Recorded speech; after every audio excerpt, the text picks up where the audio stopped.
फसनी गे। चल लागो ही कमीना रे, मुश्किल कहीं जीना रे, फसबो नहीं जाल में ही आई हम हसीना रे। दूरे रहना हमसे, तेरे बाप की नहीं खेती है। दूधू बोलने के बाद जैसे छाली देती है। अच्छा दूधू बोलने के बाद जैसे छाली देती है। तो क्या छोड़ी पटाने से पहले तो गाली देती है।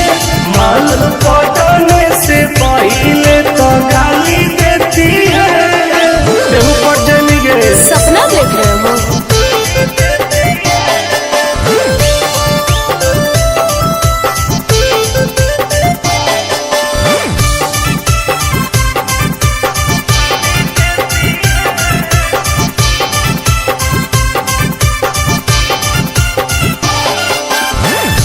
भी पढ़ाई छौरा प्यार के पहाड़ा।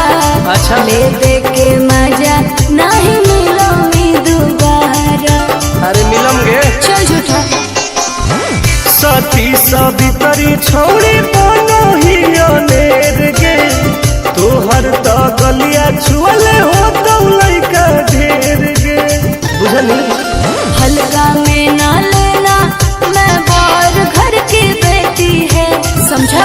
सूरज उगने से पहले जैसे लाली देती है। तो छोड़ी पटाने से पहले तो गाली देती है।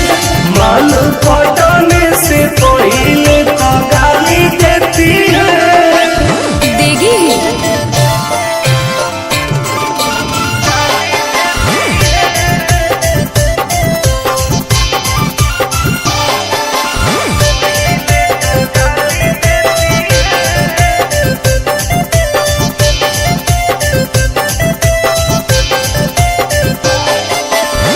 दूरे तू रहिए नहीं आई है हमारा पास रे।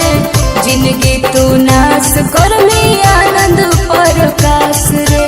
विश्वास कले ना कर ओई बहु अपना पावर में तो घट जैतौ घाटाना। तुम के नहीं जानो हो ही रहो हो कोई पटना। मैं क्या करूँ? यदि हमको दोगे